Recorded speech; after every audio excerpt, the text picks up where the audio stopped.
I want to tell you the story of how I came to buy this bike. It's actually a quite interesting story. It's quite long, so grab a snack, grab a drink, and we'll start right away. The bike I had before this one was actually my RS660. And here in Europe we have the 3, 4, if you count the 50cc bikes. You have 3 main categories of bikes.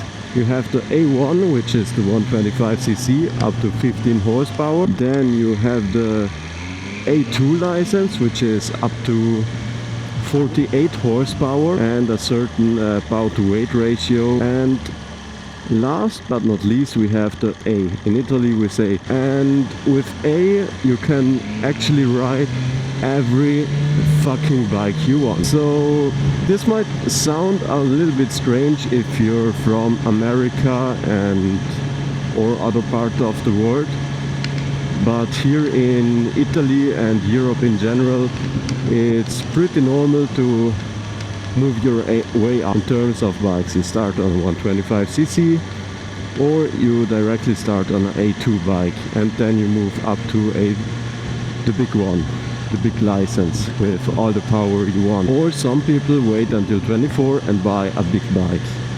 I had the A1 and the A2 license. With A2 license I had my RS660, my Aprilia, and it was a great bike.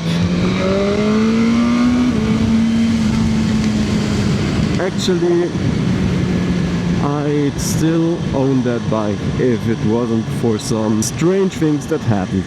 So when I had my Aprilia, I loved it. I loved the bike. But at some point, already within the first or second year, I noticed it consumes a lot of oil, motor oil.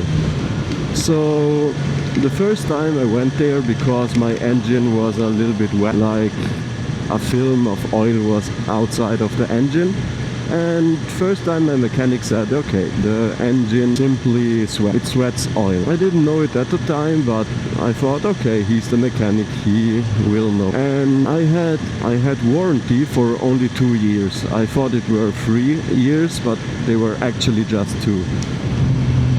So after the second year, exactly when I had 3 years of ownership, during the last year I had to basically refill the oil every single ride, and when I got back to the garage the oil was again empty, so I had to refill it literally every single time. And it wasn't like that empty where you see just a little bit of oil on the stick, but there was nothing. The tester that you put into the oil was dry. I had the bike on a stand, so it was straight and everything, but somehow it just lost a lot of oil. So in November 2024 it was, I was at work in near Vicenza, like an hour away. That's not near, but that's where my mechanic is. And I said, okay, let's do a test. Or let's say they told me, let's make a test on how much oil it actually consumed. So I was, alright, let's see. So I had a goal to actually reach 1000 kilometers, and I said no way. I had 4 days, but only 3 usable days where I could really make kilometers, since I was there only for work, so I didn't have all day to ride around. In addition, I had to ride after 5 o'clock, and for those who live in the Veneto, they know after 6 o'clock it's dark, and in November it's quite cold. Actually so cold that you freeze.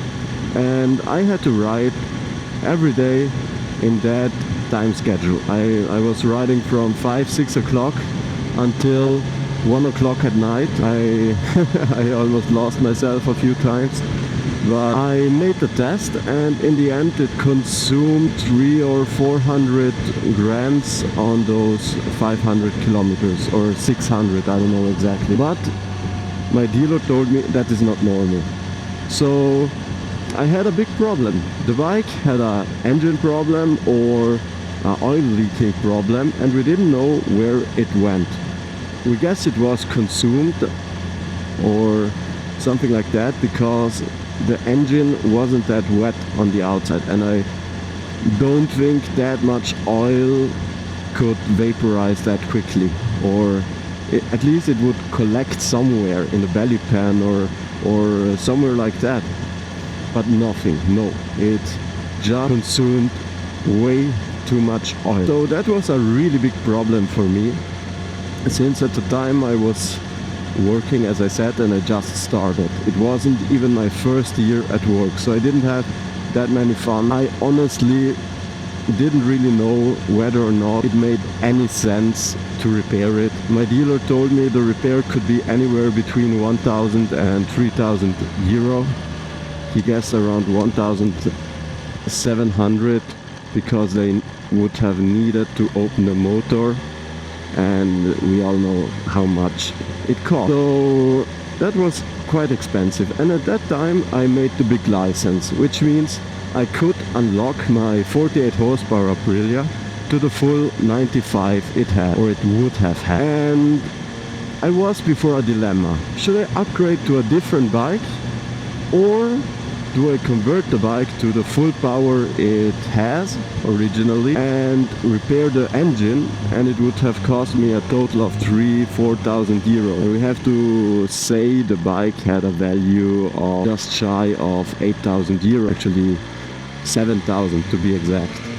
And I was before that dilemma. So at first I wanted to get another RSV4 or a Tuono V4. I really love sport bikes, as you might have known by now, and I was wondering whether I should buy the RSV4.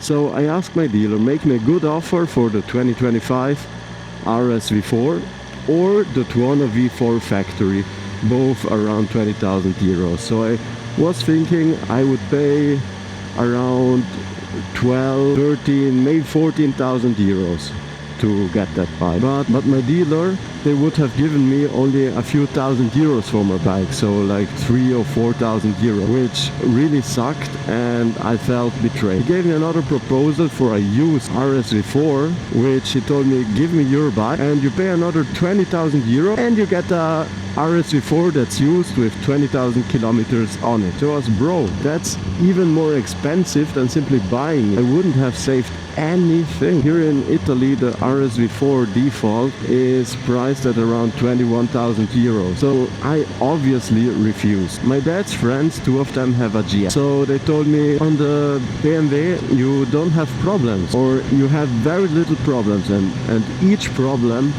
you have, someone from BMW will help you. And so I trusted them. I said, okay, let's configure a S1000R. So I configured a S1000R like 10 times. The cheapest one I got to was 20,000 euro at the BMW in Verona. And the M1000R was at 22,000 euros. Of course, you have to consider when you go to the shop, to the dealer, they give you always a discount of around 1,000 to 2,000 euros. You can expect that. Like, they want to give you a good price so that you are happy. So for both bikes he made me around 1,000 and 1,500 euros of discount. So the difference between the two bikes were 2,000 euros, and the friend of my dad, which brought me to the dealer, which was with me during the configuration, had a GS. So this friend of my dad obviously believes a bike like this doesn't belong on the road, which it probably doesn't. But he told me, yeah, it's way more expensive, it's not worth the price, it's a race bike, so you have a lot of problems with it. The S1000R, he said, was made more for the road, but in the end they are both the same. They are pretty much the same.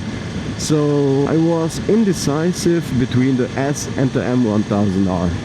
I would have gotten the base one, not the carbon one, because that would have been a lot more expensive, so I would have gone for the base M1000R, and the S1000R almost fully specced with the M package and all that nice stuff that it comes with.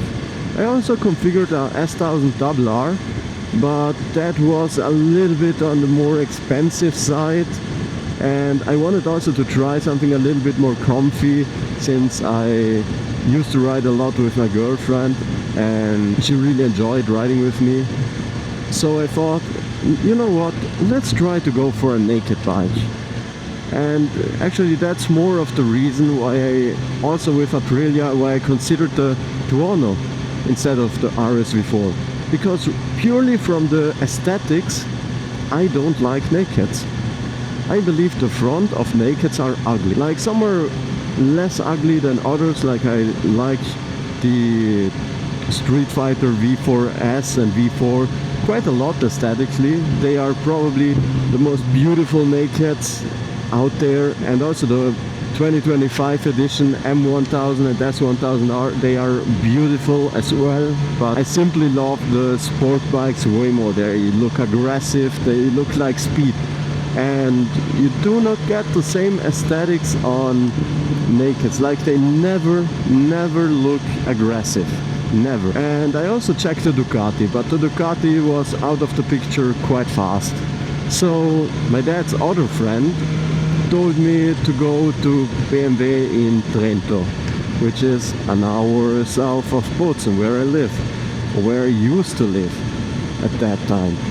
So I went there with my dad's friend, and there stood the M1000R, and I looked at it. I looked the M1000R straight in the face and I said, wow, it looks so beautiful in real, except for the lights, of course, because those are ugly as fuck. I don't know what BMW thought about when they built the headlights of this bike. But if you don't look at the headlights, wait, I will stop right here and show you. So when you look at the bike, the headlight is the only ugly thing about it. I really love the bike from the handlebars and the headlight away.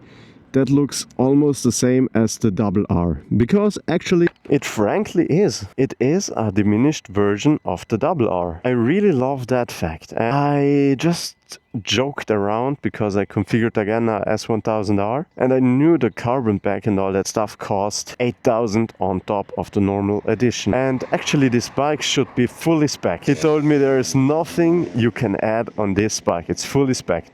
Which actually it isn't, but that's another story for another time. So I looked at the bike, told him, yeah, you know what, let's configure this bike and calculate also that I'm giving in my Aprilia, and the difference between the S1000R, which I configured, and this M1000R. The S1000R I configured went to 20,000 euros and something. With my Aprilia they gave me 7,000 euros, so almost double what Aprilia gave me directly. The S1000R was at around 12 to 13,000 euros, because again they gave me a discount of 1,000 euros on the S1000R and a discount of 8,000 euros on this bike. And this bike I actually paid 14,000 euros.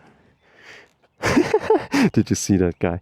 For 14,000 euros. Obviously I gave in my other bike, so it actually cost me around 20,000 euros to get this bike. 21 to be exact. 21,450 euros. So I looked at it, that was, yeah. And the same day I signed the contract to buy it.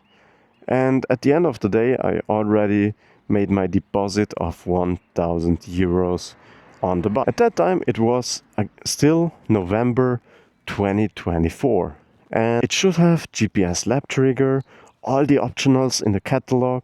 There is nothing you can add more, except for the carbon wings. The carbon wings are addable. But other than that, everything is as packed as it comes. Of course, some single mods could be still done to it, but it's fully spec'd. And my RS660 was still at the Aprilia dealership in Vicenza. Shout out to Gabriele Moto. They were really friendly, and as soon as I told them I'm selling the RS660 to get this one, they told me, yeah, it loses so much value, the RSV4 is just better, it's superior, it keeps the value way better. So I was, yeah, maybe. but they gave me the better deal, which I didn't get from this.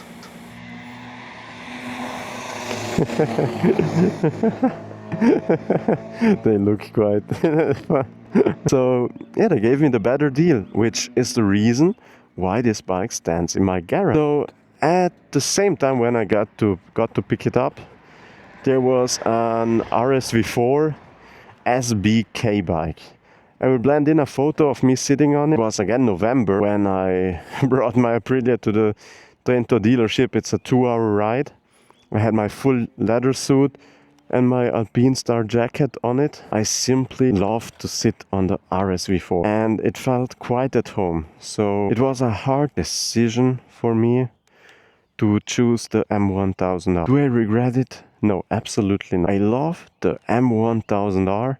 I wouldn't trade it, maybe for a double R, and if it didn't make the problems, which is again a different story, but I still would have chosen the M1000R. No, if I didn't get the discount, I wouldn't have chosen the competition, but the normal M1000R. Love this bike. And back to the story. In February 2025, I picked up this bike, and from that point on, actually, if you watch the channel actively, you already know everything about this bike, or at least everything I recorded. As I said, here there are just supermotos and some. Do me a favor, if you like this story, subscribe, leave a like, comment, tell me your opinion. Would you have gone for the M1000R? Would you have gone for S1000R or the S1000R? Or would you have gone for a Ducati, a Panigale V4 or a Street Fighter V4, which are just the base already the same price as here the M competition? I didn't. Or would you have directly gone to the RSV4, the Tuono V4, or maybe Yamaha MT10? I know some people like the MT10. I personally find it a little bit ugly, so I wouldn't. Or would you have gone for the GSX 1000 or how it's called? I didn't, so yeah, but let me know which bike you would have chosen and why. I, as you know, chose this bike. So if you like this video, like, subscribe and comment. See you on the next one. Bye.